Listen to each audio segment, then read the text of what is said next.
Buenos días, mi nombre es Carlos Quispe Astoquilca, soy asesor jurisdiccional del Tribunal Constitucional y primero que nada agradecer al Centro de Estudios, al Centro de Capacitación y Estudios Parlamentarios del Congreso por invitarme para exponer algunas ideas o compartir algunas ideas sobre la temática de la interpretación de la Constitución.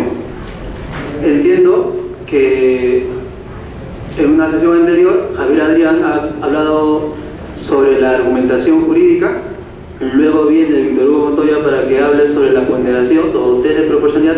Es un tema que tiene bastante relación con la interpretación, por eso yo en esta sesión solo me voy a ocupar sobre la interpretación de la Constitución, aunque es verdad se mencionarán algunas cosas sobre la argumentación jurídica. Bueno,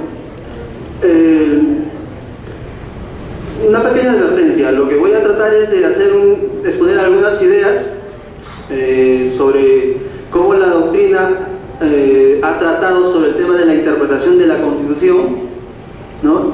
Y a partir de ella, si se quiere, exponer algunas críticas, o en todo caso, cómo eso se puede aplicar, digamos, en la interpretación de cada una de las disposiciones de la Constitución. Al término, faltando 20 minutos para que finalice la sesión, les tengo preparado un caso, ¿no? Que es dos casos, para que a partir de lo que se ha comentado a nivel de la teoría, puedan ustedes emitir una opinión, ¿ya? Entonces más adelante se le va a repartir una hoja que tiene ahí dos casos y en función de lo que vamos a desarrollar, a ver cómo ustedes lo pueden aplicar. A ver, bien.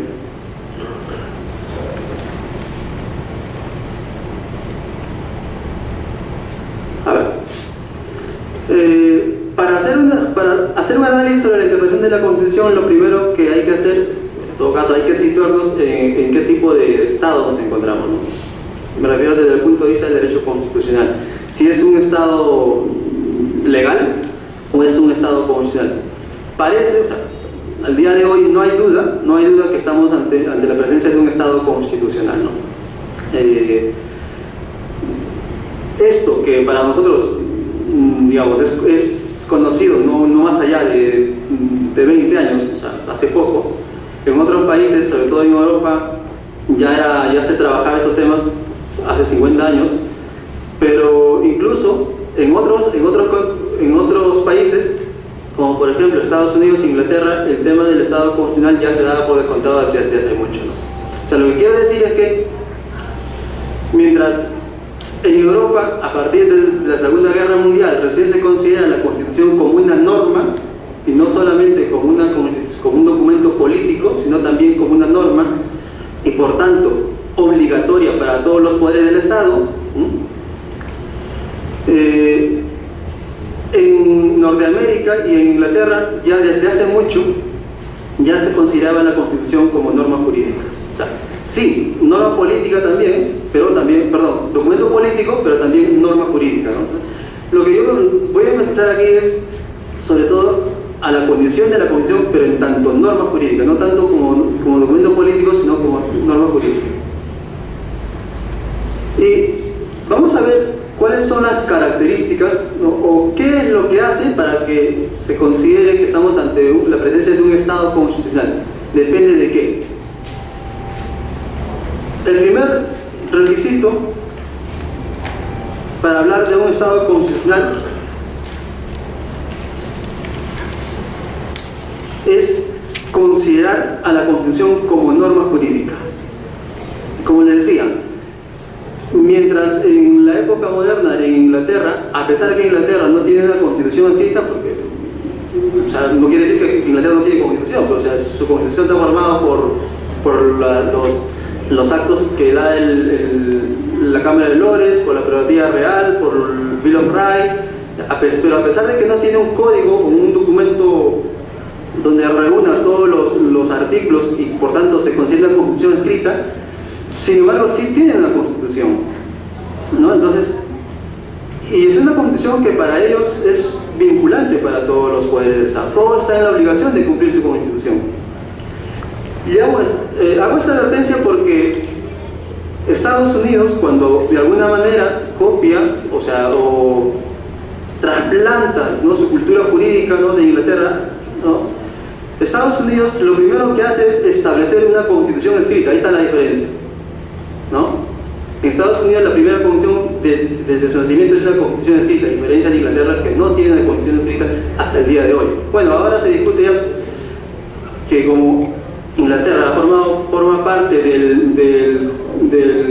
ha suscrito el Convenio Europeo de Derechos Humanos y se ha visto obligado a emitir una ley que sus articulados sean conformes con el Convenio Europeo de Derechos Humanos.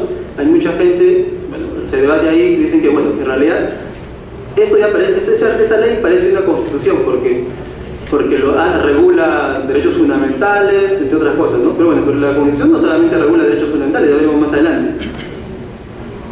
Pero lo que quiero que quede claro es que a partir del sistema norteamericano, desde su nacimiento, empezamos con una constitución estricta.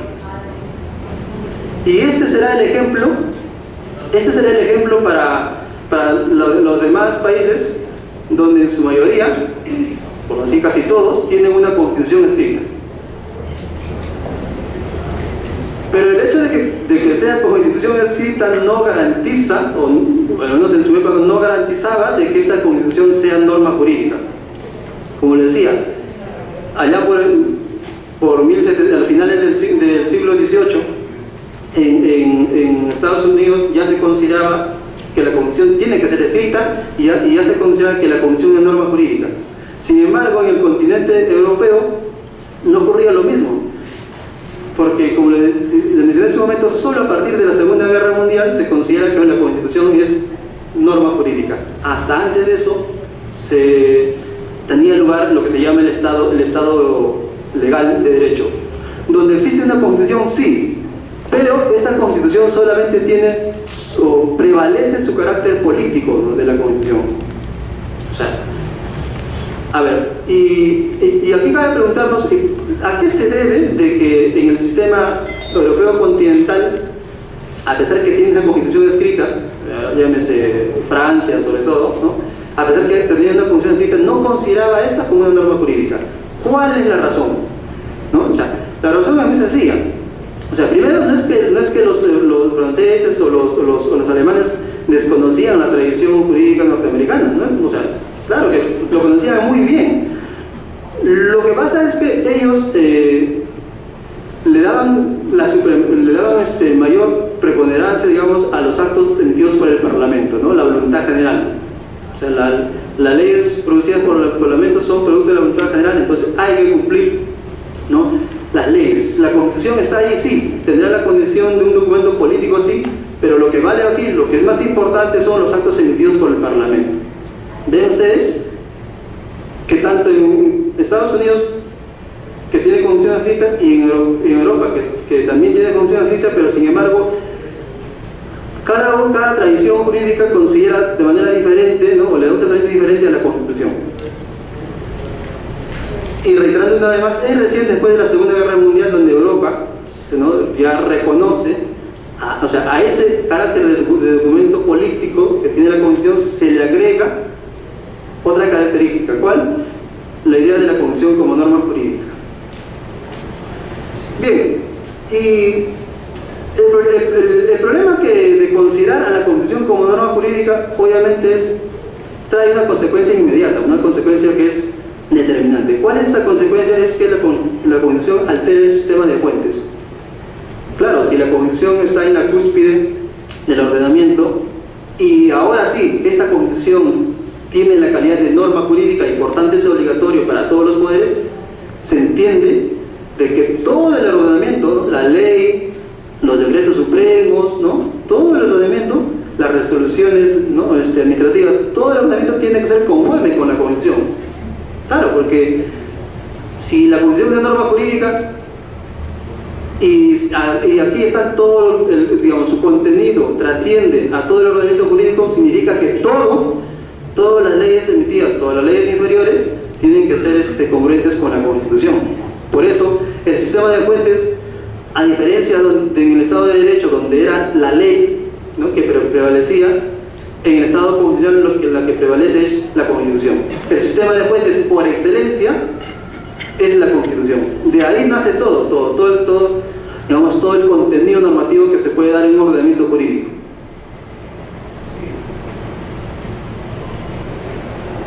Otra característica importante es la rematerialización de los contenidos materiales de la Constitución. Y aquí está uno de las críticas que se le puede dar. Hoy en día se dice, bueno, ¿por qué el Estado actual es un Estado constitucional? Bueno, se suele decir, bueno, porque en su contenido o en su articulado reconoce o declara derechos fundamentales, ¿no? Derecho a la vida, derecho a la libertad. Pero la pregunta es, ¿solo a partir de la Segunda Guerra Mundial se reconoce este tipo de derechos? No, o sea, la respuesta es no, porque si ustedes, por ejemplo, leen la Declaración de los Derechos del Hombre y Ciudadano en Francia, ¿no? Allá por 1789, en esa declaración ya hay derechos fundamentales, bueno, derechos humanos en nivel internacional, ¿sí? Pero ya hay derechos con contenido material, ¿no? Ya hay derechos subjetivos con contenido material. Entonces, luego se dio las constituciones francesas, algunas de ellas ya incluían derechos fundamentales. Entonces, no es que hasta antes de la Segunda Guerra Mundial no existían derechos fundamentales, sí existían. El problema es que, como les decía hace un momento, en ese tipo de Estado prevalecía, digamos, la ley como expresión de la voluntad general emitida por el Parlamento. Entonces, el derecho fundamental, el derecho que estaba en la Constitución, o su contenido de este, era diseñado por el legislador, ¿no? Ahí donde el legislador diga que este es el contenido, eso es lo que prevalecía. No tanto el contenido se derivaba directamente de la Constitución, sino por un acto del legislador. Por eso es que la doctrina le llama, bueno, en realidad esos derechos que estaban anteriormente, ahora también están recogidos en las constituciones del Estado constitucional. Entonces, ¿qué ha pasado? Lo que ha pasado es una rematerialización de estos contenidos, ¿no? O sea, esa es la única explicación que se puede leer en la doctrina. Lo que ha pasado es simplemente una rematerialización. O sea, ahora sí, en el Estado constitucional, a esos derechos fundamentales, digamos, tienden o se pone énfasis en un contenido material.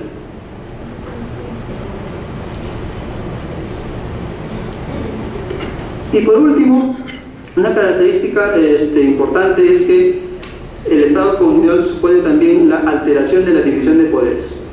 ¿Cómo es esto? Si generalmente se conoce que, ¿no?, el poder de un Estado es tripartito, ¿no? El poder ejecutivo, el poder judicial, ¿no?, y el poder legislativo. ¿Y en qué medida se puede alterar entonces esta división de poderes? No estoy diciendo que se crea otro poder más, pero de alguna manera se produce una alteración a esta división de poderes. Esto se genera a partir de la creación de un órgano que tiene por objeto conservar o mantener o hacer respetar el contenido o la vinculatoriedad de la Constitución. ¿Cuál es ese órgano? Eso depende de cada sistema. Al menos en nuestro sistema es el Tribunal Constitucional que tiene la última palabra. Vamos a decir, no es el único que tiene que puede interpretar, ya veremos más adelante, pero sí que en nuestro sistema tiene la última palabra, ¿no?, en materia de interpretación. No voy a decir tampoco supremo intérprete, porque me parece que tan así no es, ¿no? Pero sí que es un órgano que tiene la última palabra, o es un órgano de cierre en materia de interpretación o de configuración, ¿no?, del contenido de las disposiciones de la Constitución. Y entonces esto, de alguna manera, ¿y por qué digo que se produce una alteración? Porque, por ejemplo, cuando el Congreso emite una ley, y esta ley es contraria a la Constitución, la labor inherente de un tribunal constitucional es que tiene que interpretar la Constitución y también la ley y ver si el contenido de esa ley es conforme con la Constitución. Es que no hay otra, digamos, el tribunal no tiene otra alternativa. Es la obligación que se le ha asignado por el diseño constitucional de controlar la constitucionalidad de las leyes, de los reglamentos, etc.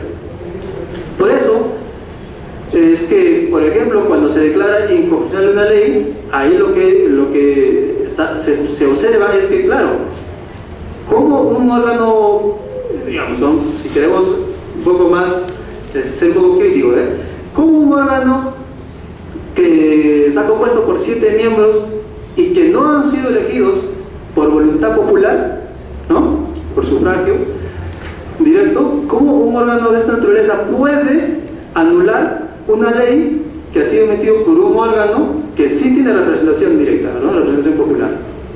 Ahí está la discusión, ¿no? O sea, digamos, el Congreso emite una ley y ¿no?, el Congreso, los congresistas son elegidos por voluntad popular, a diferencia de los magistrados del Tribunal Constitucional, que no son elegidos por voluntad popular, pero tienen la capacidad, fíjense, tienen la capacidad de anular una ley. Y claro, no porque se le ocurra al tribunal, sino porque el propio mandato de la Constitución, ¿no?, la propia Constitución le asigna esa facultad y ese deber. Por eso, cuando esto ocurre, por eso que digo, se produce una alteración de división de poderes. No quiero decir que se crea un cuarto poder, no, eso no es la idea, sino que se produce de alguna manera una alteración a la división de poderes.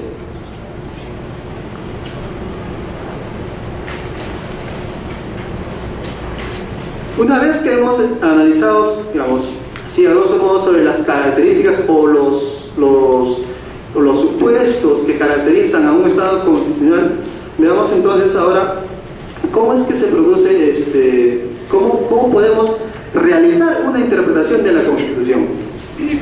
Lo primero que quisiera señalar es que la Constitución, si acabamos de decir, es una norma jurídica, entonces tenemos que llegar a algo, o tenemos que aceptar que la Constitución es derecho, ¿no? Entonces, y el derecho, decía Kelsen, todo derecho que requiera ser aplicado, digamos, si se quiere, a un caso concreto, o de repente, cuando el Congreso va a emitir una ley, en ese momento está aplicando la Constitución también, ¿no? Por eso Kelsen decía, todo derecho que requiera ser aplicado tiene que ser interpretado, ¿no? Es algo así como que la interpretación es la sombra del cuerpo, o sea, todo derecho que quiera ser aplicado tiene que ser interpretado, no hay otra manera.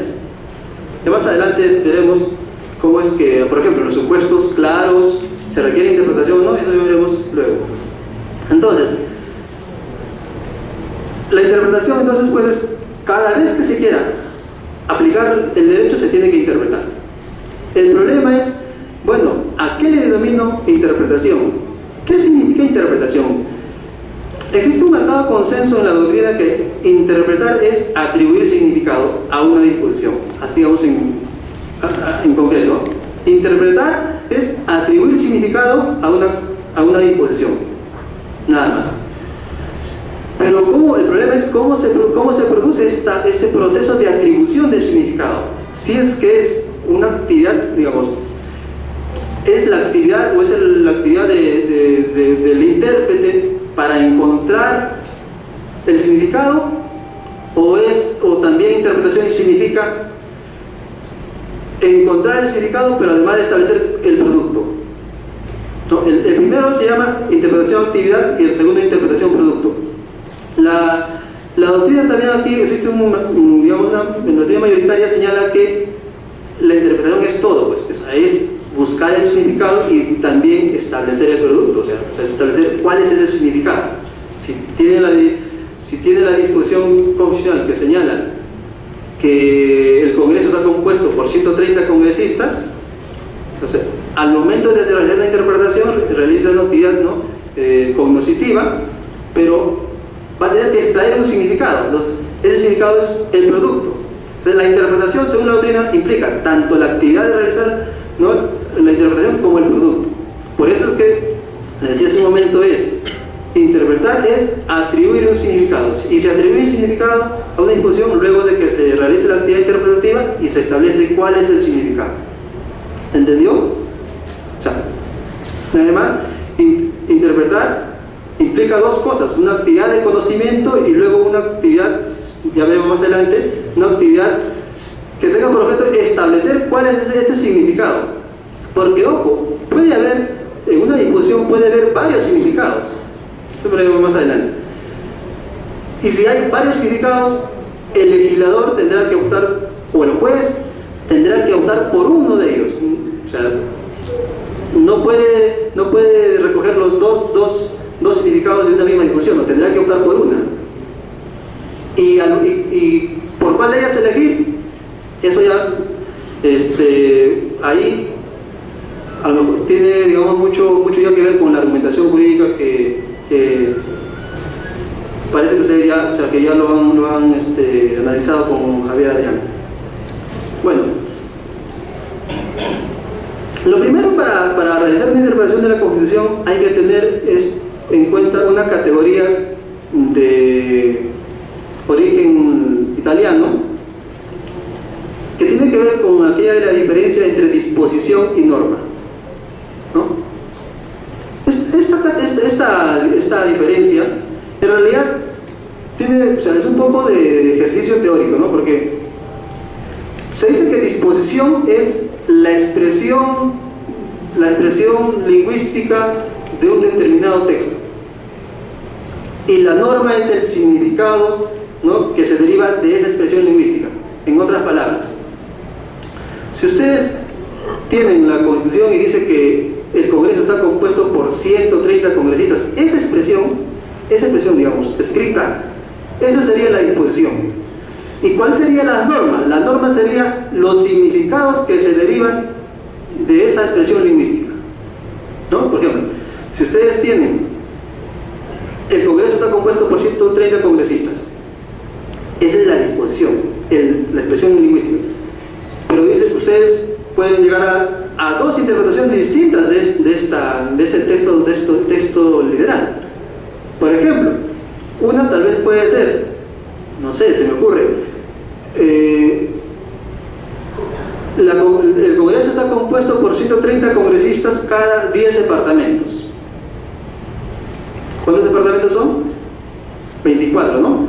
Entonces puede ser una interpretación de esta disposición de la Constitución, puede ser: el Congreso está compuesto por 130 congresistas cada 10 departamentos. O sea, si sumamos el total de departamentos, habrían con más de 200, ¿no?, cerca de 300 congresistas. Pero miren ustedes, lean su Constitución y no dice que la Constitución no dice que solamente son 100 congresistas a nivel nacional, no precisa, solamente dice que el Congreso está compuesto por 130 congresistas, no dice más. Lo que quiero es que ustedes entiendan que de este texto se pueden derivar varios sentidos interpretativos. Y esos sentidos interpretativos serían lo que es la norma. Y el texto literal es la disposición. ¿Sí? ¿Queda claro? Eso tenganlo en cuenta porque en el caso que les voy a proporcionar más adelante va a tener mucho que ver ustedes tienen que identificar cuál es el texto, la expresión lingüística y cuáles son los significados que se derivan de esta expresión lingüística. El otro problema, bueno, que tiene que ver con la interpretación de la Constitución es ¿cuándo se interpreta, no?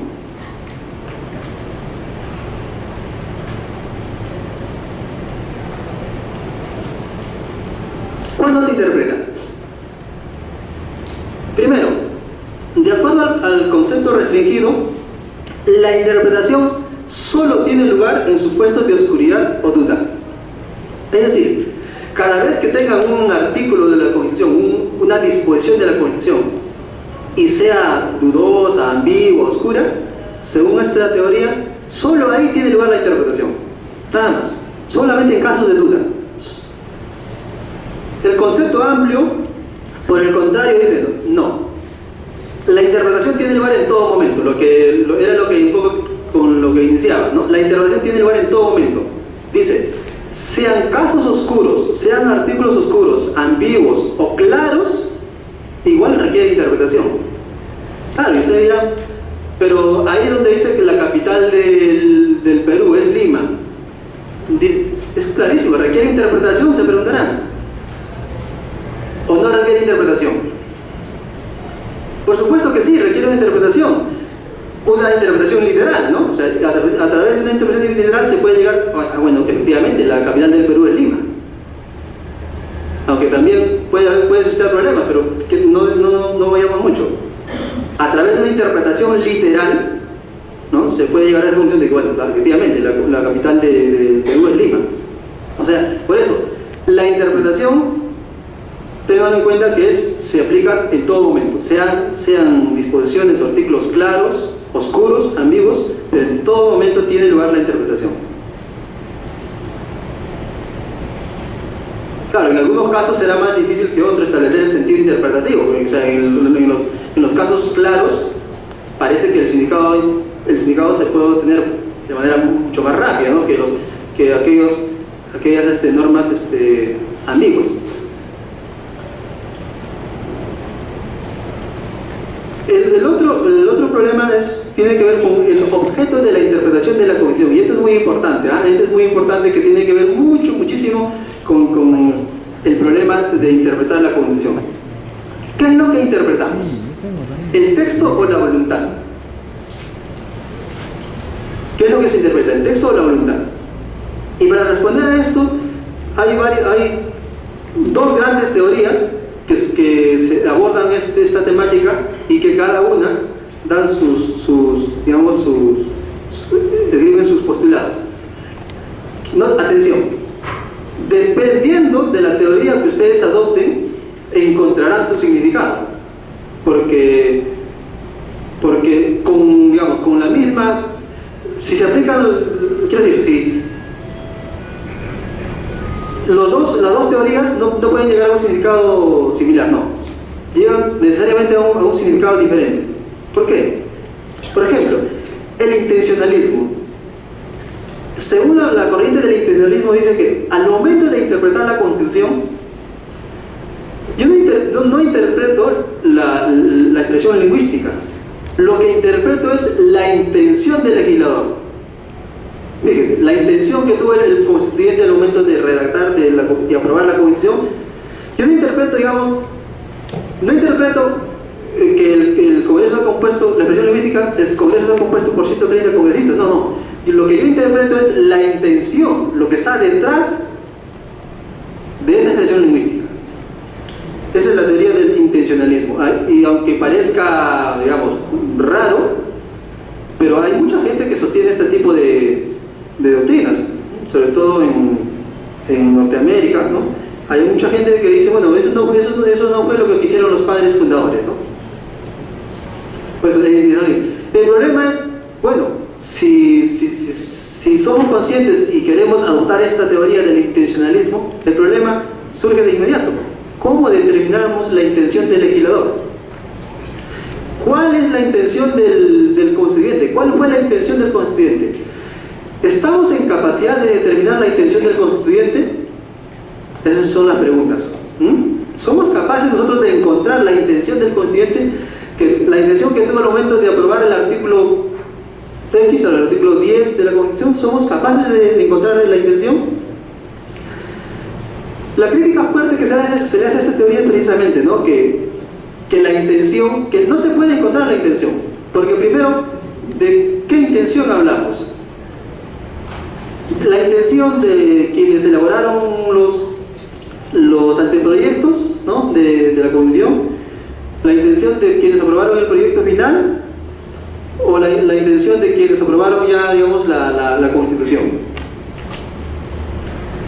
Más todavía, ¿acaso un solo congresista aprueba la Constitución para hablar de una sola intención, o es que hay, varias intenciones como consecuencia que hay, obviamente, varios congresistas, ¿no?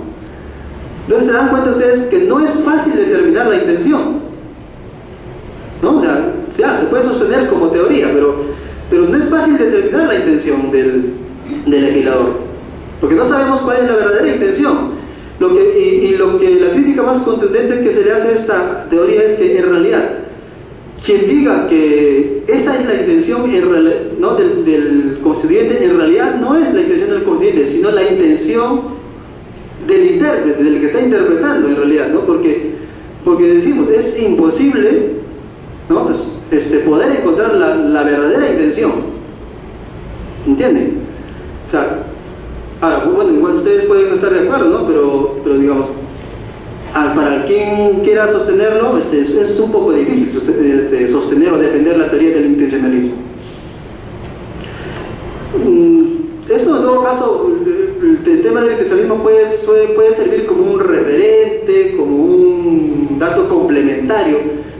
puede ser el factor predominante para establecer el significado de la disposición de la Constitución. ¿Sí? La otra corriente teórica es el textualismo. Y aquí en el textualismo lo que se interpreta son las expresiones lingüísticas, o sea, la disposición de la Constitución, el texto. Eso es lo que se interpreta. En el anterior decíamos lo que se interpreta es la intención. No, aquí es el texto. Y el textualismo se divide en tiene dos dimensiones, ¿no? De un lado el textualismo estricto y el textualismo moderado. Y aquí, para quienes, digamos, abracen la doctrina del textualismo, aquí tendrán que establecer por cuál de ellos se inclinan. El textualismo estricto dice que al momento de interpretar la Constitución, lo que se interpreta es el texto, pero teniendo en cuenta el significado que tenía en el momento en que fue aprobado. ¿Entienden? O sea, hay que interpretar el texto, pero no en el contexto actual, sino en el momento en que fue aprobado. En nuestro caso, en 1993. Hay que interpretar la Constitución, pero teniendo en cuenta, ¿no?, el significado que tenía en ese momento. ¿Entienden? Ese es textualismo estricto.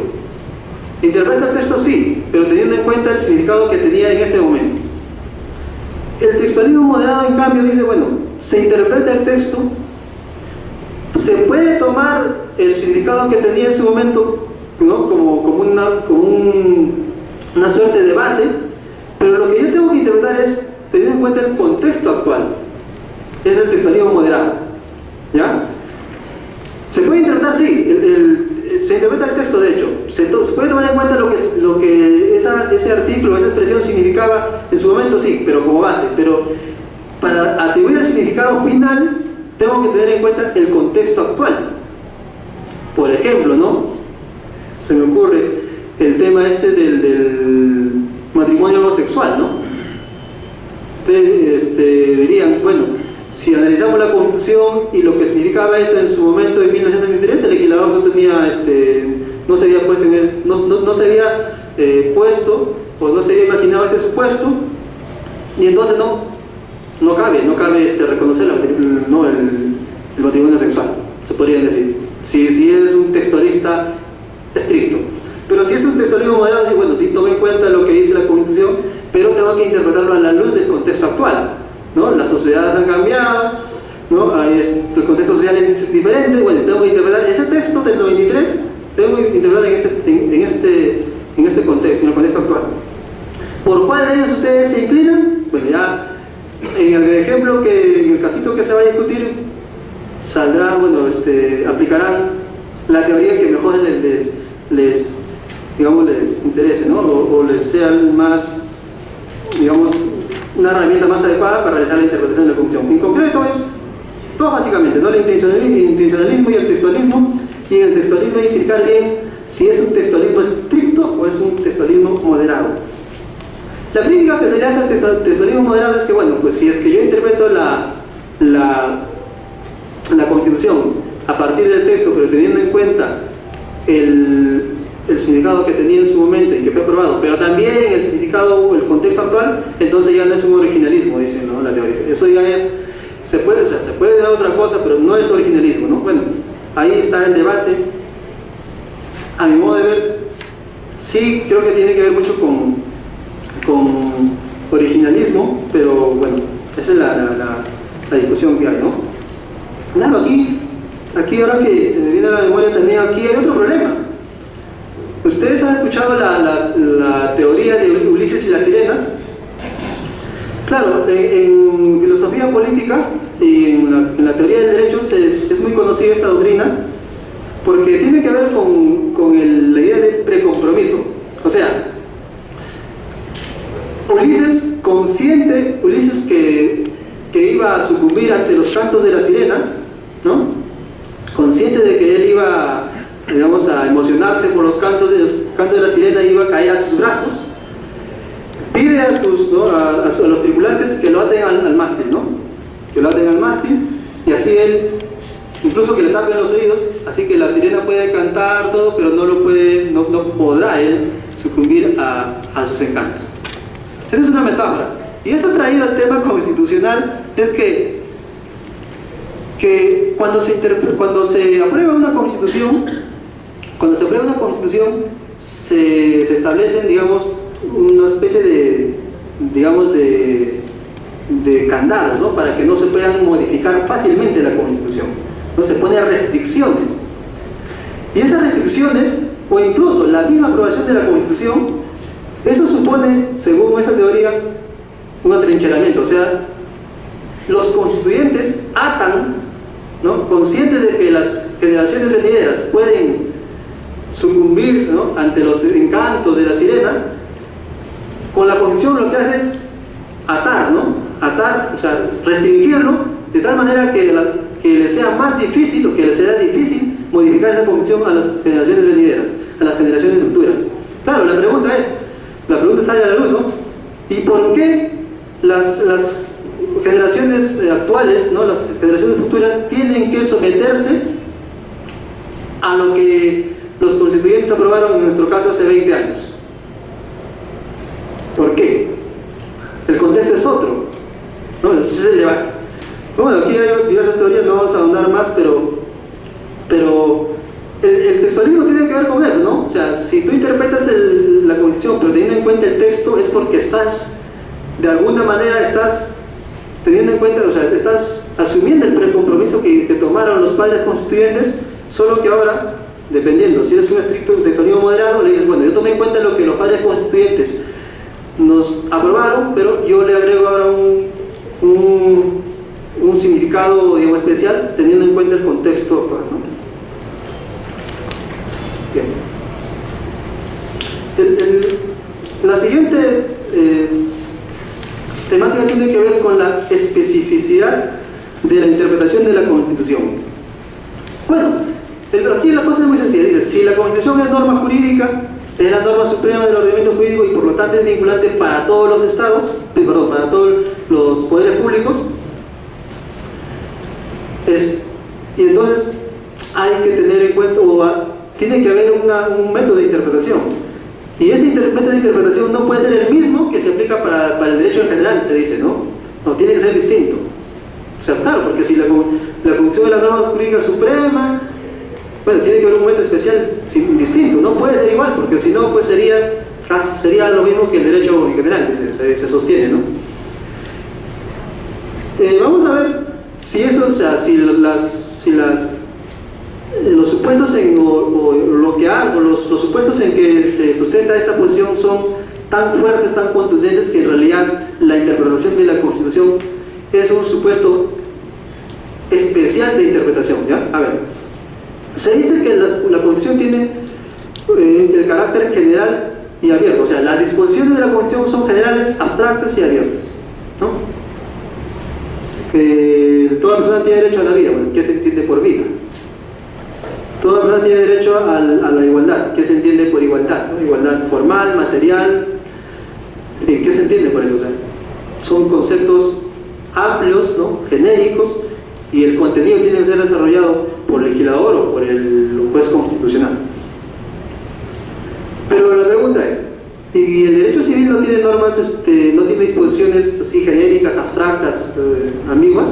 ¿El derecho penal no tiene similares términos? Sí, lo encontramos en todo el ordenamiento jurídico, el mismo tipo de disposiciones, ¿no? O sea, en el derecho civil, la buena fe. ¿Qué significa buena fe? La equidad, ¿no? El enriquecimiento ilícito. ¿Qué es lo que hace algo para calificarlo como enriquecimiento ilícito?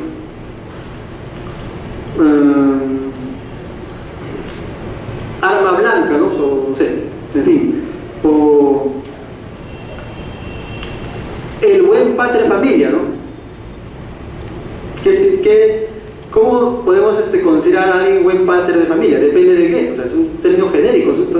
O sea, lo que quiero decir es que tanto en el derecho civil, penal o administrativo, igual existen términos abstractos, genéricos. Es verdad que en la Constitución suele haber, la mayoría de las disposiciones suelen ser genéricas, pero mi modo de ver, esto no es lo que diferencia, ¿no? Esto no conllevaría una interpretación especial de la Constitución, ¿no? Porque, bueno, en todo caso, pues, se podría decir que las disposiciones de la Constitución tienen un poquito más de su contenido es genérico, pero por eso de eso no se deriva que la Constitución tiene que tener una interpretación específica. La otra característica es la distinción entre reglas y principios, ¿no? Esta distinción, dice eso con la nueva onda del neoconstitucionalismo, dice que la Constitución está llena de principios. Pero la pregunta es, o sea, ¿la Constitución está llena solo tiene principios o también tiene reglas? A ver, ¿cuándo estamos ante un principio? O sea, un principio es aquello que puede ser optimizado en la mayor medida posible. Su cumplimiento depende, ¿no?, de que sea optimizado en la mayor medida posible, un principio. Una regla es aquella que debe ser cumplido del todo o nada. Una regla, o se cumple o no se cumple. El principio es aquello que tiene que ser cumplido en la mayor medida posible, tiene que ser optimizado, ¿no? La Constitución, ¿solo tiene principios o también tiene reglas? Es verdad, o sea, los derechos fundamentales, la mayoría de ellos tienen la característica de principios, porque estos derechos tienen que ser optimizados en la mayor medida posible. Pero la Constitución también tiene reglas. Claro, la Constitución tiene reglas, por ejemplo, para ser magistrado del Tribunal Constitucional se necesita tener 45 años de edad. ¿Este es un principio o es una regla? Es una regla, ¿sí? Claro, se cumple o se cumple. Si no tienes 45 no puedes ser magistrado, ¿sí? El Tribunal Constitucional. ¿Entiendes? O sea, es una regla, ¿se cumple o no se cumple? En cambio, el principio sí, o sea, si todos tienen derecho de acceder a la función pública, bueno, ya esto, el legislador puede establecer, sí, pero hay unos requisitos básicos que se tienen que tener en cuenta, como por ejemplo, no sé, pues, para ejercer la función pública hay que tener en vigencia los derechos civiles y políticos, porque puede ser inhabilitado, ¿no? Entonces, si es inhabilitado no puede acceder a la función pública, ¿sí? Entonces, pero es un principio, o sea, sí, como que, sí, tienes derecho a acceder, pero si no cumples determinados requisitos, no podrás, ¿no?, acceder. Pero en cambio, lo que decía, en cuanto a la edad del magistrado, sí, o sea, tienes que cumplir 45 años, o los tienes o no los tienes. Si no los tienes, no puedes ser magistrado del Tribunal Constitucional, por eso es que es una regla. Ahora, esta diferencia, esta distinción entre principios y reglas no es tan tajante. Lo que yo estoy diciendo son casos extremos, pero hay disposiciones que uno no sabe si tiene la estructura de principio o de regla. O sea, sí, o sea, uno se puede quedar en la línea, en una nube gris, y no sabe si es principio o es regla. Por ejemplo, hay la disposición que dice, toda persona detenida debe ser llevada ante el juez dentro de las 24 horas. ¿Este es un principio o es una regla? ¿Qué es esto? Toda persona detenida tiene que ser llevada ante el juez o ser puesta a disposición del juez dentro de las 24 horas. Dentro de las 24 horas. ¿Es una regla o un principio? Parece una regla, parece un principio, ¿no? Pero parece, o sea, como eso digo, o sea, ahí, por ejemplo, Armio, un autor muy conocido en la teoría del derecho, dice, en realidad, esto de principios y reglas son casos extremos, por los opuestos, pero hay principios que se parecen reglas y hay reglas que se parecen principios. Y por ejemplo, en este caso de la persona que tiene que ser llevada a disposición del juez dentro de 24 horas, mira, nos queda claro que a la hora 24, un minuto, ya se violó el derecho. Entonces, ahí en ese momento tiene la condición de regla, pero dentro de las 24 no tiene una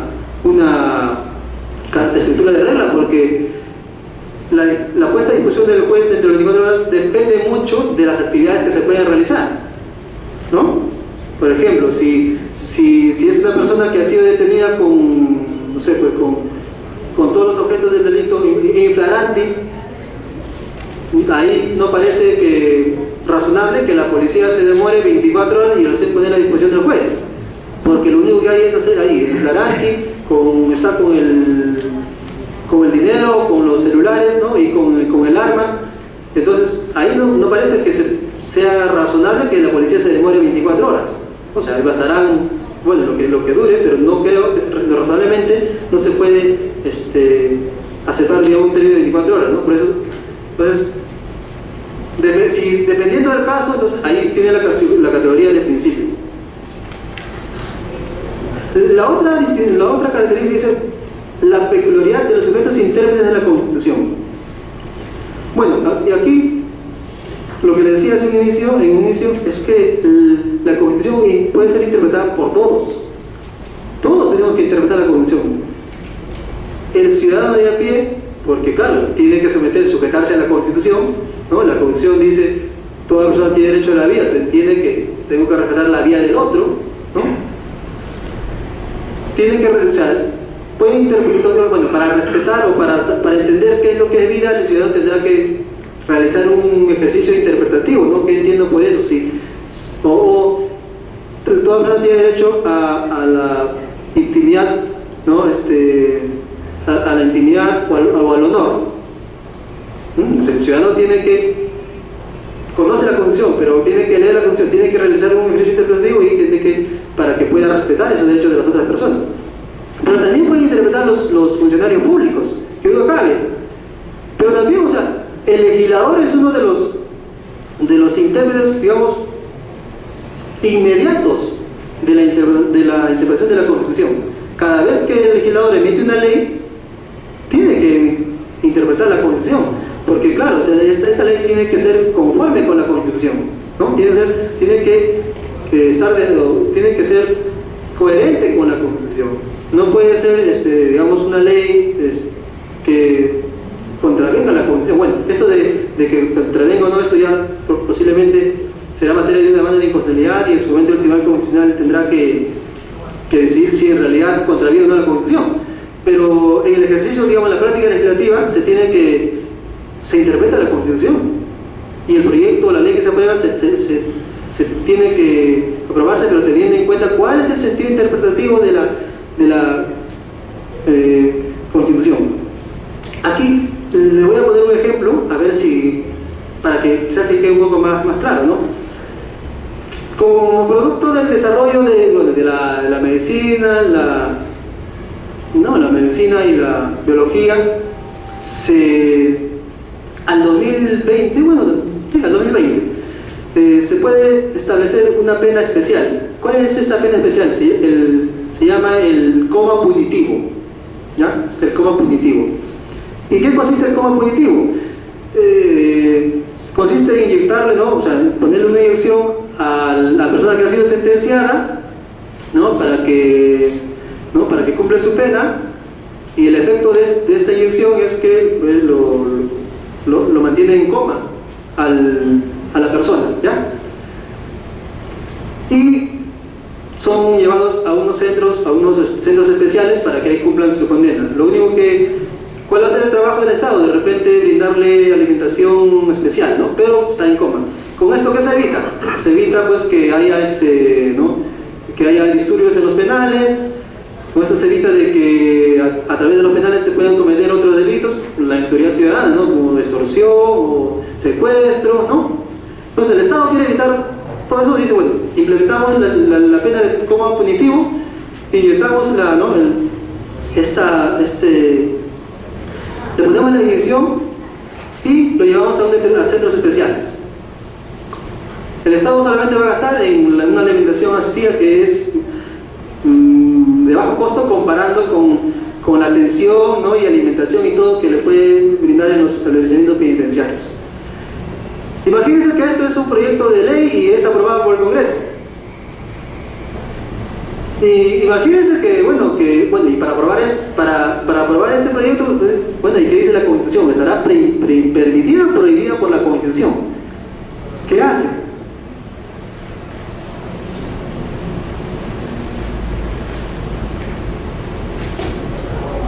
¿Qué derechos estaría comprometiendo? ¿Alguien me puede decir qué derecho estaría comprometido? que no se afecta ningún derecho.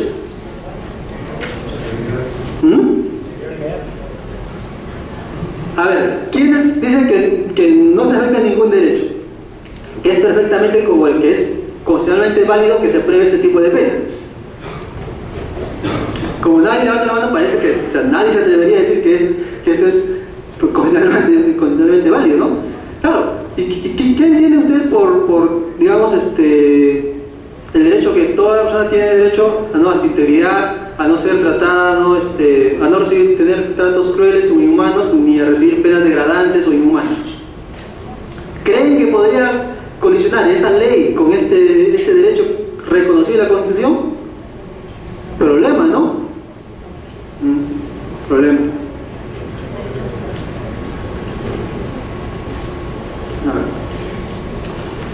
El otro supuesto tiene que ver con las peculiaridades de las técnicas interpretativas. Voy a avanzar un poco más porque esto queda demasiado. Las técnicas interpretativas, dicen, bueno, los especialistas en derecho constitucional dicen, bueno, para interpretar la Constitución yo tengo que alejarme de estos métodos de interpretación clásicos, que el método literal, el método histórico, lógico, sistemático. Eso no me sirve, eso sirve para interpretar el derecho general, pero no sirve para interpretar la Constitución. Eso es lo que sostienen la mayoría de los constitucionalistas. Pero la pregunta es, y dicen no, se tienen que utilizar estos principios. ¿Cuáles principios? El principio de unidad de la Constitución, principios de eficacia entregadora, principios de corrección funcional, etc., ¿no? Pero digamos, ¿qué diferencia o qué tan diferentes son estos principios de los métodos tradicionales, los formulados por Savigny? ¿Qué tan diferentes son? Cuando se habla de interpretación o de principio de unidad de la Constitución, es decir, que la Constitución tiene que interpretarse como un todo, o sea, cuando interpretas el artículo 10, tienes que interpretarlo, ¿no? Tienes que tener en cuenta las demás disposiciones de la Constitución como un todo, ¿no? ¿Qué diferencia hay de este principio de unidad de la Constitución como una interpretación sistemática? Como el método de interpretación sistemática tradicional formulado por Savigny. Si la interpretación sistemática te dice precisamente, o sea, cada vez que interpretes una disposición tienes que tener en cuenta el sistema, las demás disposiciones que forman parte de ese conjunto, ¿no? de determinado cuerpo normativo. ¿Qué diferencia hay? Casi ninguna, o sea, no hay ninguna, es lo mismo, ¿no? O sea, yo por eso tengo muchas críticas a estos llamados principios de interpretación de la Constitución. Yo prefiero utilizar los métodos tradicionales, y a nivel de la teoría del derecho siempre se manejan estos principios tradicionales, ¿no? De método literal, método histórico, método lógico, sistemático. De verdad, que ustedes pueden estar en desacuerdo, pero como digo, o sea, es difícil sostener con contundencia que son tan diferentes a los métodos tradicionales. Entonces, cuando estamos, o sea, hasta aquí parece que en realidad casi es lo mismo la interpretación del derecho en general que la interpretación de la Constitución. Casi no hay diferencias sustantivas. La diferencia, a mi modo de ver, que sí marcaría o otorgaría un grado de especialidad, es la última, ¿no? La ausencia de referencia. La anterior, por favor. La ausencia de referencia normativa superior a la Constitución. Fíjense. De acuerdo con la teoría de Kelsen, con esto de la teoría de la estructura escalonada del derecho, ¿no? Donde hay normas superiores y hay normas inferiores. La norma superior por excelencia, según la teoría de Kelsen, es la Constitución. Y de ahí vienen las normas inferiores, y según esta teoría es que toda norma inferior tiene que ser coherente o conforme con la Constitución. ¿Ya? Bueno, para precisar, claro, esta teoría lo formuló Kelsen, pero en realidad Kelsen es el creador. Una anécdota: una vez había una audiencia en el Tribunal Constitucional y un alto funcionario de un órgano autónomo, no poder del Estado, órgano autónomo, estaba defendiendo una demanda de inconstitucionalidad y decía: de acuerdo a la teoría de Kelsen, que la pirámide jurídica, ¿no? Que la Constitución es la norma suprema del ordenamiento jurídico. Y el abogado de la parte, ¿no? de la contraparte decía: oiga, señor, usted está equivocado, porque Kelsen no fue el autor de esa teoría. El autor de la pirámide jurídica es Merkel, ¿no? Y en efecto, es Merkle Merkle es un discípulo de Kelsen y es el que elabora la teoría de la pirámide jurídica. Kelsen ya lo presenta en su teoría pura de derecho en 1934. Pero si uno va investigando más, resulta que ni siquiera Merkle es el pionero en esta teoría. Hay un autor alemán, Brüning, que él es el que digamos que sienta la base de esa teoría. Si uno lee a Merkle, dice que en realidad esto lo toma de Brüning. Bueno, tal vez ni siquiera Brüning, ¿quién más? O sea, tal vez hay un autor anterior que ha postulado esa teoría, pero bueno, es como anécdota, ¿verdad? Pero lo que quiero decir es que según esta teoría, si la condición es la norma suprema, y si yo quiero dar un significado a la condición, a la disposición de la condición, no tengo arriba otra norma, no tengo. Si interpreto el reglamento, si interpreto la ley, sí tengo normas superiores, entonces sí puedo, el significado que puedo darle, ¿no? Puedo darle, pero teniendo en cuenta la norma superior, la Constitución, ¿sí? Pero cuando se trata de la Constitución no tengo ninguna norma superior. Y entonces, a mi modo de ver, aquí está el problema. Aquí sí hay especificidad de la Constitución, porque aquí ya yo no puedo interpretar sistemáticamente porque no tengo nada arriba.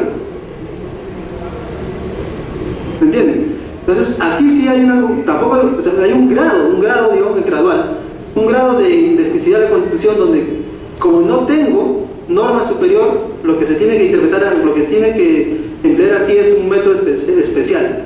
Y eso lo vamos a desarrollar más adelante. Bueno, ahora vienen las teorías, rápidamente. A ver, las teorías de la interpretación de la Constitución. Hay tres teorías. La teoría cognitiva, la teoría escéptica y la teoría intermedia. Bueno, ¿qué nos dice la teoría cognitiva? La teoría cognitiva nos dice que el intérprete, ¿no?, atribuye el significado de la disposición solamente realizando un acto de conocimiento. O sea, para atribuir un significado a la disposición X de la Constitución, solamente se requiere una actividad de conocimiento, nada más, de conocimiento. O sea, buscar, encontrar, ¿no?, a través de un acto de conocimiento, cuál es el significado. Según esta teoría, toda disposición tiene un significado ya preestablecido. Y lo que hace el intérprete, pues el legislador o el juez, lo que hace el intérprete solamente es encontrar ese significado. Fíjense. O sea, en concreto, según esta teoría, el significado ya está dado, ya está en alguna parte del derecho, en algún lugar, ahí está el significado. Lo único que tiene que hacer el intérprete es encontrar, mediante una actividad de conocimiento, encontrar ese significado. Nada más. No tiene que hacer ningún ejercicio adicional. Solamente no tiene conocimiento para encontrar, para descubrir el significado. Y aquí hay dos teorías. Bueno, esta teoría cognitiva se divide en dos teorías, ¿no? La teoría cognitiva clásica y la teoría cognitiva contemporánea. Rápidamente, ¿no? La teoría cognitiva clásica es aquella que, digamos que dice que al estilo, digamos, ¿se acuerdan del código napoleónico? ¿No? El código Napoleón da su código porque según él las leyes las normas de este código no necesitaban interpretación porque eran buenas, ¿no?, los artículos, y no necesitaban interpretación, y lo único que el juez tenía que hacer es aplicar, ¿no?, como si fuese una boca que expresa las palabras de la ley, solamente aplicar, no tiene que hacer nada, automáticamente tenía que aplicar la disposición, sea ley o constitución, solamente aplicar, automáticamente, no tiene que realizar ningún ejercicio interpretativo, solamente se interpreta, pero interpretar consiste para ellos aplicar automáticamente, mecánicamente la Constitución. Bueno, esta teoría muy poco lo sostiene, casi nadie la sostiene en realidad. O sea, en la actualidad no, en ningún caso, en ningún supuesto se realiza automáticamente o de manera mecánica o de manera lógica, se aplica o se interpreta la Constitución, ¿no? La teoría cognitiva contemporánea, aquí el autor que define esta teoría es Dworkin. Dworkin dice que la teoría de Dworkin es que él en un inicio dice que para todo caso, para todo supuesto hay una respuesta. una única respuesta correcta. Eso dijo al inicio, luego se matizó esta su teoría, pero digo, para todo caso, sea fácil o difícil, hay una única respuesta correcta. Y lo único que tiene que hacer el intérprete es encontrar esa respuesta correcta. En alguna parte del ordenamiento jurídico se encuentra. Entonces, según Dworkin, con su teoría del derecho como integridad, dice bueno, que el derecho es íntegro, el derecho es un todo coherente, no puede haber contradicciones, no puede haber lagunas, no puede haber antinomias, y el juez o el intérprete tiene que encontrar el significado, ¿no?, para resolver el caso en alguna parte del ordenamiento jurídico. Vamos a ver si esto es cierto, ¿no? Porque ¿qué dice la teoría escéptica? La teoría escéptica dice, bueno, en realidad, no. La interpretación no es un acto de conocimiento, no. La interpretación es un acto de creación, es un acto de voluntad del juez, o del intérprete en general, no del intérprete, del legislador, si quiere. Es el intérprete, dice, quien por voluntad atribuye un significado a una determinada disposición. O sea, el intérprete, según esta teoría, no es que busca y por ahí encuentra el significado, no. Es él mismo, el intérprete, el quien le asigna, quien atribuye el significado a cualquier disposición. Y aquí hay, obviamente, esta teoría se divide en dos: la teoría escéptica radical y la teoría escéptica moderada. ¿Qué dice la teoría escéptica radical? Bueno, dice, la teoría escéptica radical es que el significado, ¿no?, de las disposiciones solamente existe con la interpretación que realiza el intérprete. Fíjense,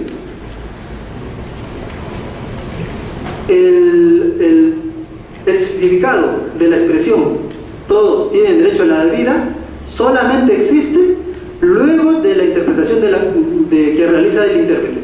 ¿Entienden? Antes de este ejercicio por parte del intérprete, según esta teoría radical, no existe el significado. Existe como norma una disposición muerta, inerte, pero no existe, pues no tiene significado. Porque el significado solamente le atribuye el intérprete, como producto de su actividad volitiva. ¿Entienden? O sea, ¿queda claro? O sea, hasta antes de la interpretación, por parte del intérprete, no tiene significado. Existe como una norma así muerta, pero no tiene significado. Solamente existe el significado con la interpretación o con la actividad interpretativa que realiza el intérprete. Bueno, esa es una teoría escéptica radical. Como verán, ustedes dirán, pero ¿cómo que el artículo no tiene un significado y es el juez el quien después lo crea? Parece difícil sostener esta teoría, ¿no? Pero aunque no lo crean, hay en la actualidad algunos autores y muy connotados que sí apoyan esta teoría. Claro, que con esta teoría en realidad se podría hacer todo, ¿no? O sea, el legislador puede decir que, bueno, el coma punitivo para mí no es una pena ni humana ni degradante, ¿no? Porque yo interpreto que al contrario, interpreto que esta es una pena que está conforme con la Constitución. Puede decir el legislador, si asume esta teoría escéptica radical. Pero la teoría escéptica moderada dice, no es tanto así, no es que, o sea, la teoría escéptica moderada dice, la disposición sí tiene significado. Es más, y tiene más de un significado. Esta es la teoría de Kelsen, Kelsen. Tiene más de un significado. Lo que hace el juez el intérprete es elegir con cuál de los significados se queda. ¿Entienden? O sea, según la teoría escéptica moderada, toda disposición tiene más de un significado. Significado A, significado B. El intérprete tiene que elegir con cuál de ellos se queda. Y al momento de elegir con cuál de ellos se queda, pues tiene que reunir determinados parámetros y tiene que justificar con la argumentación que han visto el día lunes, ¿no?, si ese sentido interpretativo es el más adecuado o el más correcto. No diría, como Dworkin dijo en su inicio, la única respuesta correcta, el único sentido interpretativo correcto, no, sino el posiblemente, ¿no?, correcto. La teoría intermedia, que es desarrollada por Hart, un autor inglés, dice, bueno, en realidad la interpretación es las dos cosas. O sea, algunas veces es una actividad de conocimiento y en otras es una actividad volitiva, dice Hart. ¿Se entiende?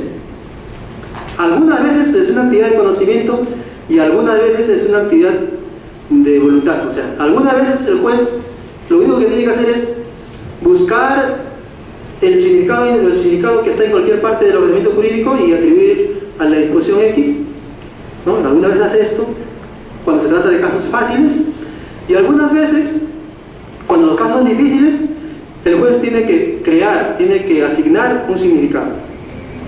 ¿Me entienden? O sea, la teoría intermedia es un poco, digamos, la conjugación de las dos teorías anteriores, ¿no? La teoría cognitiva y la teoría séptica. ¿Por qué Hart elaboró esta teoría? Hart elaboró esta teoría sobre la base de la textura abierta del derecho. Mientras que para la teoría cognitiva el derecho era totalmente determinado, por ello es que existe la respuesta correcta, ¿no? O la respuesta está en cualquier parte del ordenamiento, pero existe la respuesta. En la teoría séptica el derecho es totalmente indeterminado, la respuesta no existe, sino que el juez tiene que crearla. Aquí en Hart dice, bueno, no, pero el derecho es parcialmente determinado. En algunos casos, cuando los casos son fáciles, como les dije, el juez tiene que encontrar el significado. Y en otros casos, cuando el caso es difícil, no, el juez tiene que crear, tiene que asignar el significado, o el intérprete, ¿no? Y aquí lo que decía se apoya en la textura abierta de derecho. ¿Qué significa la textura abierta? La textura abierta dice, bueno, en realidad, siempre los eventos sociales, ni siquiera los eventos sociales, siempre el derecho actúa después. ¿Por qué? Porque si se aprueba una ley,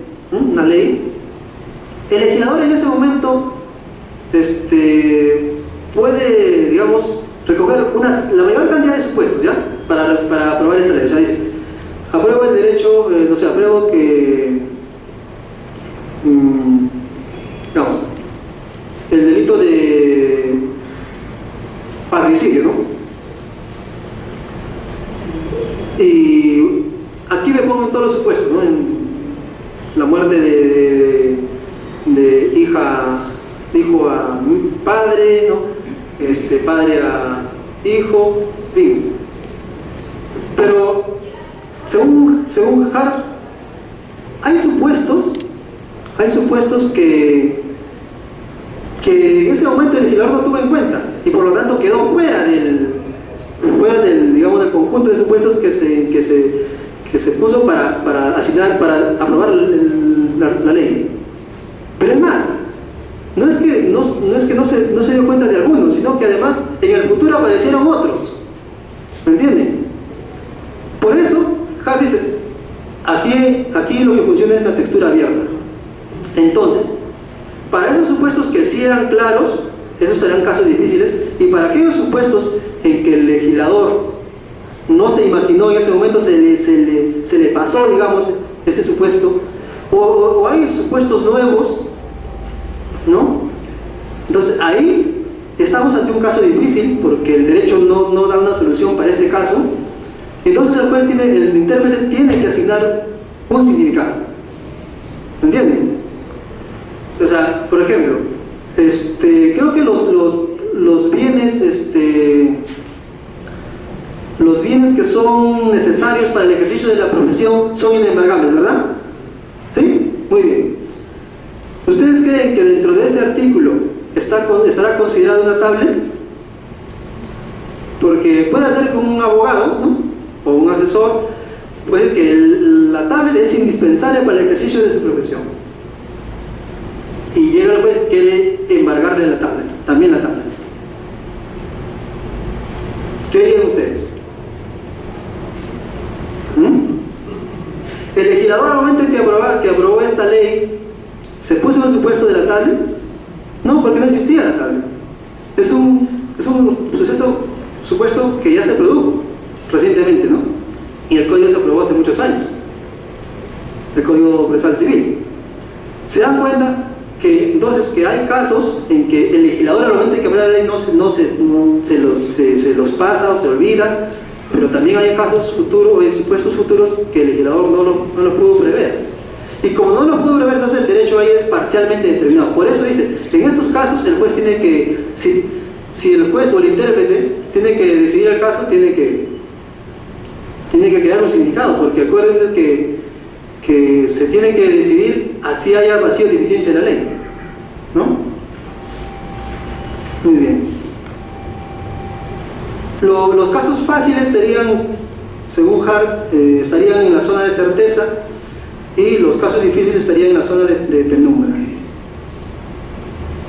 Muy bien. Siguiente.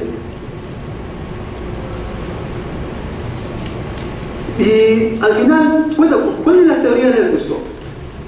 ¿Cuál de las teorías sería adecuada para interpretar la Constitución? Volvemos. La teoría cognitiva, donde dice que la interpretación es solo una actividad de conocimiento, entonces el significado está en cualquier parte del derecho y hay que encontrarlo. La teoría escéptica dice no, que la teoría escéptica moderada, porque la radical dijimos que no hay significados, ese significado solamente aparece cuando el intérprete no realiza la actividad interpretativa. O la actividad escéptica moderada dice que sí, la disposición tiene más de un significado y el juez o el intérprete tiene que elegir una de ellas. O la intermedia, que a veces es una actividad de conocimiento y hay que definir el significado, y a veces es una actividad volitiva que hay que crear el significado. ¿Con cuál de ellas ustedes se quedan? Se quedarían, mejor dicho. ¿Cuál de ellas les parece más adecuada para realizar la interpretación de la Constitución? ¿El significado existe o no existe? Tendría que preguntarse, ¿no? O es que, o existe más de un significado para cada disposición, entonces ustedes tienen que elegir con cuál de ellas se quedan. Como propuesta, yo planteo una teoría integral de interpretación de la Constitución. Ajá. Y la propuesta es que en todos los casos, el juez o el intérprete realiza una actividad de conocimiento y una actividad de voluntad. En todos los casos, sean casos fáciles o difíciles, realiza una actividad de conocimiento y luego una actividad de voluntad. ¿Qué quiero decir con esto? Que lo que quiero decir es que toda disposición de la Constitución, toda disposición tiene un significado. Por mínimo que sea, tiene un significado. Mejor dicho, más de un significado. ¿Ya? Toda disposición de la Constitución tiene más de un significado. Claro, pues, porque imagínense ustedes, si decimos que la Constitución o que la disposición de la Constitución no tiene significado, ¿y cómo podríamos decir que la Constitución es norma jurídica y es vinculante para todos? Fíjense, ¿eh? Si decimos que las disposiciones de la Constitución no tienen significado, ¿cómo podríamos asumir que la Constitución es norma suprema y es vinculante para todos? No se podría asumir esa tesis, ¿no? O sea, ¿qué es lo que te vincula si dices que no hay un significado? Entonces, si somos coherentes en asumir esta tesis del Estado colonial, que la Constitución es norma jurídica suprema y por tanto vinculante para todos, tenemos que decir que toda disposición de la Constitución tiene como mínimo o tiene un significado mínimo, ¿ya? Hay que ser congruentes, así. Si asumimos eso, hay que decir que la Constitución tiene un significado mínimo. Y un significado mínimo no quiere decir que tiene uno solo, sino que puede tener más de uno. ¿Y cuál será el parámetro para evaluar o para encontrar el significado mínimo de cualquier artículo de la Constitución? El parámetro, básicamente aquí es el criterio literal, ¿no? El criterio literal. O sea, interpretar la Constitución a partir del método literal. ¿Ya? Literal. Pero ustedes se preguntarán, pero bueno, tampoco el principio literal no me ayuda mucho, ¿no? Porque si interpreto el artículo de la Constitución, que el Congreso está conformado por 130 congresistas, bueno, es que ahí la cosa aparentemente puede quedar claro, pero no dice si estos congresistas es por toda la nación o es 130 congresistas por cada 10 departamentos, como le decías al inicio. O sea, puede, o sea, ya saben, dirán, bueno, está sacando significados que la Constitución no dice, sí, pero la interpretación nos lleva a eso. Entonces, lo que quiero decir es que el método literal ayuda, pero nos ayuda en sentido negativo, es decir, forman parte o son significados de cada disposición aquellos que sean congruentes con el significado literal. Si atribuyes un significado que va contra el sentido literal, eso ya no es interpretación, eso ya es creación, ¿no? O sea, eso ya es, ahí ya no estás haciendo una actividad de conocimiento, ya estás creándola. O sea, ahí, si a la Constitución, si le atribuyes un significado literal que contradice abiertamente el significado literal, ahí ya está ejerciendo el intérprete una discrecionalidad absoluta, porque no tiene ningún, o sea, si estás interpretando contra el sentido literal, no tienes ningún límite, entonces es una discreción absoluta. Pero lo que yo propongo no es eso, o sea, lo que yo propongo es que a través del sentido literal se puede adscribir más de un sentido interpretativo. Pero claro, ahora, no solamente con el sentido literal, sino también con el criterio sistemático, ¿no? Hay dos disposiciones, entonces establezco el conjunto de significados. Hasta ahí solamente el intérprete realiza una actividad de conocimiento, descubre cuáles son esos significados. Supongamos, y como es así, la mayoría de toda disposición tiene más de un significado. Bueno, si tiene más de un significado, dos o más, ¿con cuál de ellos se queda el intérprete?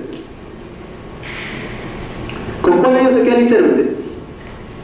¿Qué es lo que tiene que hacer el intérprete para elegir un significado? Si tiene más de uno, ¿qué criterios tiene que tomar en cuenta para que se quede con uno? Porque no se puede quedar con los dos, tiene que adoptar un significado a la disposición. Bueno, aquí los criterios que serían, y aquí sí ya interviene la actividad volitiva, porque aquí ya no hay límite, ya el método literal ya quedó. Aquí el juez tiene que crear, ¿no? Tiene que asignar él un significado. Y son dos cosas básicamente. Tiene que tener en cuenta el contexto funcional, ¿no? de la disposición que se está interpretando. Claro, porque, a ver, una cosa lógica, ¿no? Algo se interpreta teniendo en cuenta algún supuesto, no se interpreta al vacío, ¿verdad? ¿O creen que puede existir una interpretación al vacío?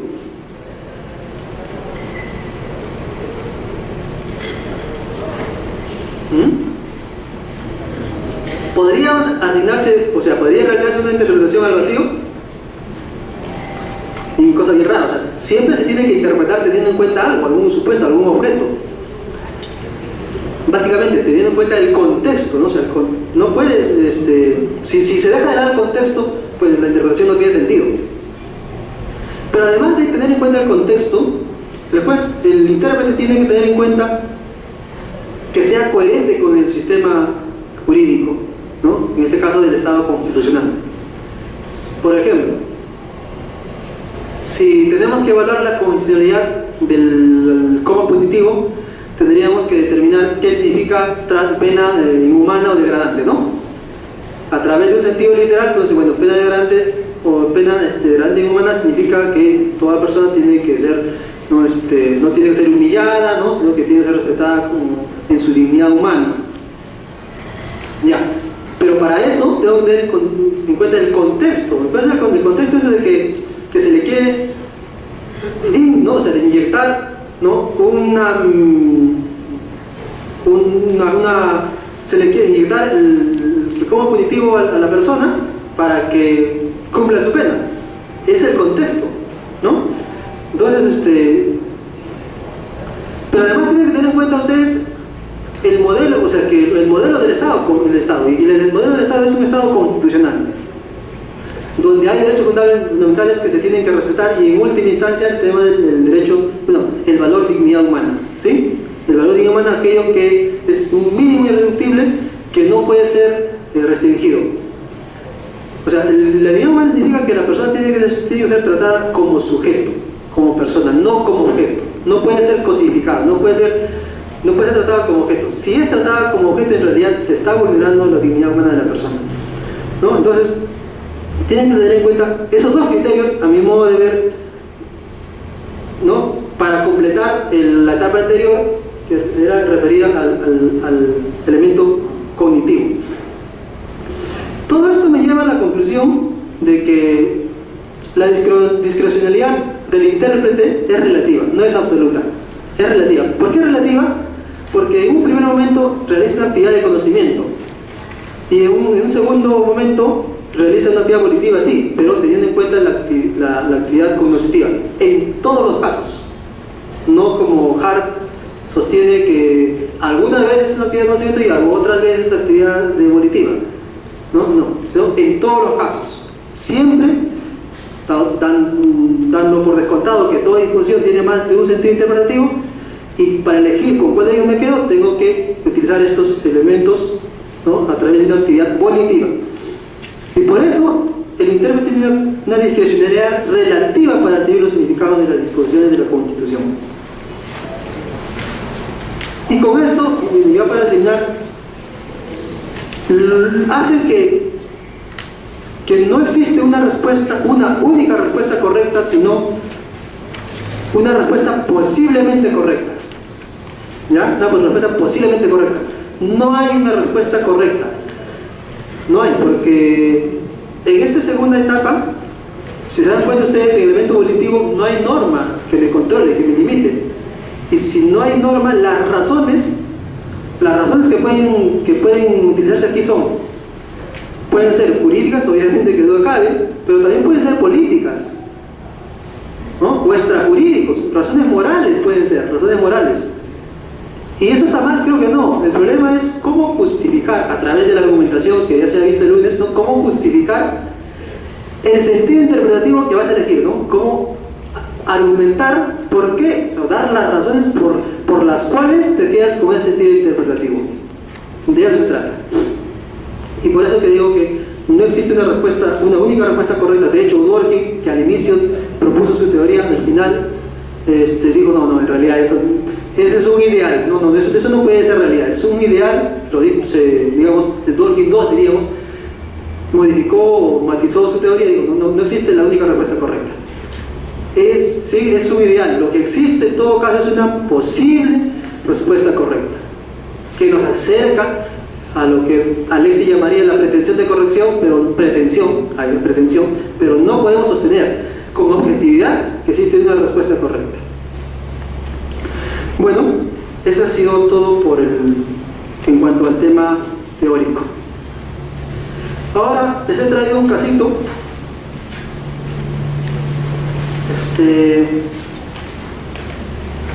Se trata de interpretar el artículo 113.2 de la Constitución, que dice que la presidencia de la República se vaca por su permanente incapacidad moral.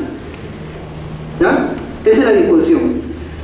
La presidencia de la República se vaca por su permanente incapacidad moral. Hay dos casitos, y lo que ustedes tienen que leerlo ahí. El primer caso se refiere al presidente, ¿no? que se le ha demostrado que ha sostenido relaciones sexuales con diferentes mujeres, incluso tiene un primogénito. La idea es establecer ahí si eso se sume dentro de la disposición de incapacidad moral. Y el otro supuesto es de que el presidente de la República en forma habitual y compulsiva, ¿no? bebe bebidas alcohólicas, ¿no? Y está suficientemente probado con videos, fotografías, etc. Entonces, por si acaso no me estoy refiriendo aquí no estoy haciendo alusión a ninguno de nuestros presidentes o expresidentes. No, sinceramente. Me he basado en el caso norteamericano. En el primer caso es John F. Kennedy, ¿ya? Y en el segundo caso es George W. Bush. Así no tiene nada que ver con nuestra realidad, ¿ya? Entonces, lo que ustedes tienen se agrupan por favor en grupo de 5 y luego dan, de los 5 uno da una opinión. La idea es que, no dice, usted es un asesor de congresista y tiene que aconsejar a su congresista para que voten a favor o en contra del pedido de vacancia. De acuerdo a las teorías de interpretación, ¿cuál les parece, no, que le parezca más adecuada? ¿Qué significado le atribuiría a usted a la disposición "la presidencia de la República se vaca por su permanente incapacidad moral"? Los cargos atribuidos configuran un supuesto de incapacidad moral permanente. Esa es la definición de lo que... A ver, por favor, el grupo de 5 y luego le dan una opinión, ¿no? A ver, ¿es favorable o...? Ya, terminamos, ¿verdad? A ver, veamos. A ver, ya, por favor, terminamos.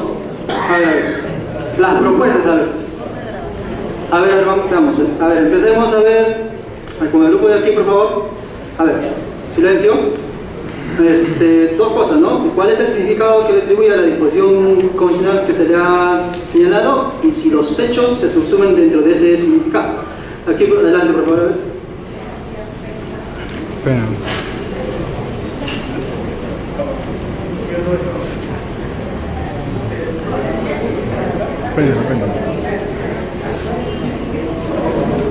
Un ratito, verá. ¿Alguien que desee intervenir? Mientras concluye con su deliberación, a ver. Hemos aplicado la teoría integral. La teoría integral. No se subsume en vacancia, porque a través de la historia y la actualidad y el futuro, vemos que los mujeriegos son presidentes, también los borrachos. Además, van a poder postular, y la moral tiene diferentes enfoques. Para uno, para un cristiano, para un católico, o para un no cristiano, o para un político, o para un ciudadano, tienen diferentes formas de interpretación de la moral o diferente definición. Ese sería nuestro. Pero ¿cuál sería su significado? Se trata aquí de atribuir un significado. O sea, hay varios, pero ustedes tienen que elegir uno de ellos.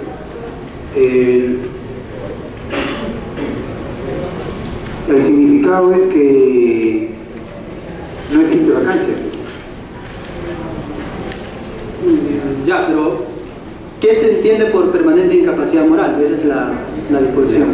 O sea, como usted lo entienda, ¿qué se entiende por incapacidad moral? Porque en función de eso vamos a ver si los hechos se suben o no.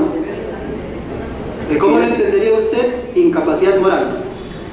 Que está incapacitado moralmente, que no puede, mejor dicho, la permanente incapacidad moral es que perpetuamente o no va a poder asumir un cargo de funcionario de presidente, ¿no? Ya, okay. Muy bien. Ya, gracias. A ver, el siguiente grupo. A ver, otro grupo que desea intervenir.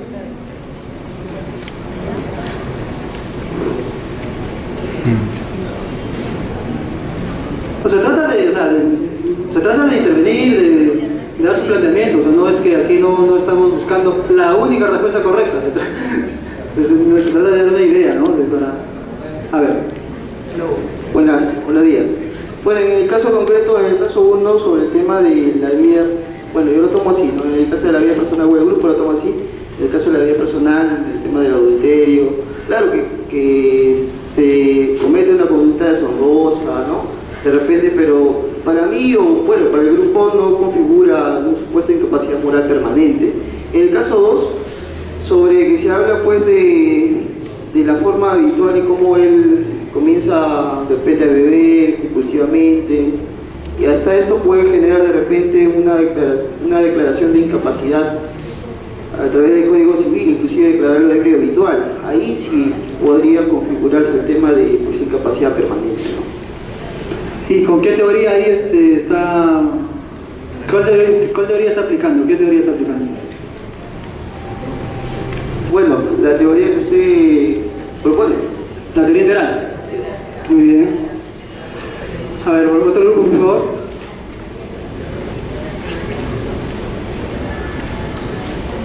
Otro grupo, a ver.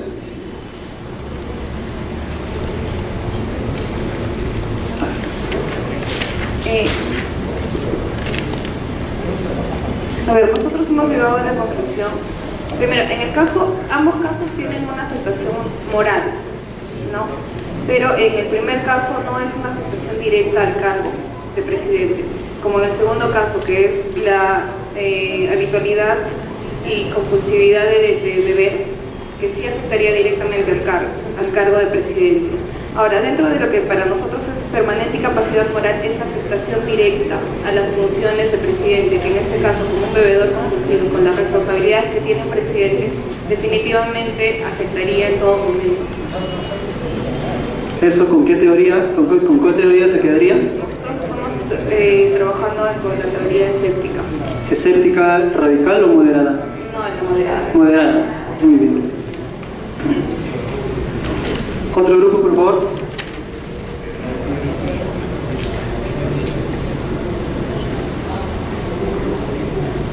A ver, aquí adelante, por favor, aquí grupo ahí.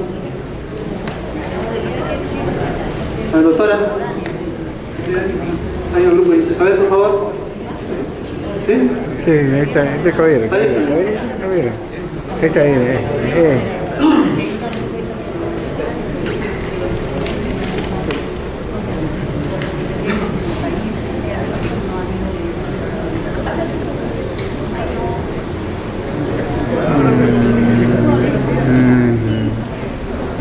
¿quién habla? Nos escuchan. Pena. Hola, buenos días, señor doctor Carlos Quispe, queridos colegas. Sí, el grupo estaba debatiendo brevemente al respecto. Para fundamentar la teoría que estamos un poco reforzando, que es la teoría escéptica morada, hemos primero recurrido a la interpretación, al carácter general de la norma que hace mención el ejemplo. Dice textualmente incapacidad moral permanente o permanente incapacidad moral, lo cual si leemos un poco sobre el carácter general o abierto de las disposiciones a que usted ha hecho mención en su momento, que es primero moral, ¿no? El término moral es de carácter más subjetivo que objetivo. Para la doctora que acaba de antecederme, por ejemplo, incapacidad moral enmarca está circunscrito dentro de las funciones, en este caso el presidente. Pero para algún otro colega puede trascender a las funciones, como el ejemplo dice, ¿no? Haber tenido vidas paralelas con otras mujeres. Pero el ejemplo concreto es fáctico, no necesariamente jurídico, ¿no? Como nuestra interpretación es jurídica y tenemos que analizar la característica de lo jurídico también en el hecho concreto. Si bien es cierto entonces que la norma, para nuestra consideración, tal vez no lo compartan, es de carácter general y abierto, entonces nuestra teoría aplicada al hecho concreto es la teoría escéptica moderada. ¿Okay? Porque bueno, ya es. Gracias. Muy bien, gracias. A ver, una última intervención, por favor. A ver. Gracias. Con respecto a que la presidencia de la República se vaca por su permanente incapacidad moral, hemos considerado que es un principio, una regla. Un principio. Luego, el primer cargo de adulterio constituye más bien una causal de divorcio en materia civil, ¿no? Y no constituye un supuesto de incapacidad moral permanente, ¿no? Respecto a la función presidencial. Y respecto al segundo cargo de beber en forma compulsiva y habitual, ¿no? Estamos ante un caso de alcoholismo ya, ¿no? Y en este caso sí, ¿no? Consideramos que procedería la vacancia luego de hacer ¿En cuál de los casos? En la segunda. En la segunda. Sí, nos vamos a basar en la teoría escéptica moderada. Muy bien. ¿Algún grupo que desee intervenir? ¿Algún grupo que desee intervenir? A ver, por favor. Bueno, no verlos, bueno, yo quisiera agradecerle por la atención prestada en este tiempo durante la exposición y también por su participación en cuanto al caso práctico y que ha permitido ver eso, ¿no? De que en realidad interpretar la confusión es un problema. Existen desacuerdos y si ustedes formarían parte de un colegiado o llámese el Congreso o un tribunal, verían ese tipo de desacuerdos, entre ustedes mismos los desacuerdos, claro, porque ¿qué significa moral, no? En el primer caso, en el segundo caso, en el primer caso han dicho, y creo que de manera razonable, ¿no? De que no, a primera, no compromete tanto el ejercicio del cargo, seguro que a menos que se trate de un hecho grave, ¿no? O sea, pero para hacer esto han considerado que no lo es. Un hecho grave que comprometa la dignidad del cargo, seguramente, pero al parecer esto no lo consideran. En el segundo supuesto, bueno, si tiene que ver mucho con un tema de incapacidad, ¿no? Que es regulado por el Código Civil. Claro, tendría que someterse a una serie de pruebas y en función a eso disponer, ¿no? Sin necesidad de ser declarado oficialmente, se puede pedir la vacancia, ¿no? Pero lo que quiero ver así es problemático, ¿sí? Pues es problemático, y así como la Constitución, así como esta disposición está llena de disposiciones que tienen un alto contenido moral valorativo y donde la moral puede ser la moral subjetiva, la moral social, la moral de la sociedad, o tal vez una moral objetiva que diga, bueno, hay una moral objetiva, ¿no? Pero en fin, nada más yo quisiera agradecerle, ¿verdad?, por su participación, bueno, y animarles a que hagan un ejercicio interpretativo de todos los artículos de la Constitución y pregúntense ahí qué teoría es y cuál sería su significado, ¿no? Muchas gracias.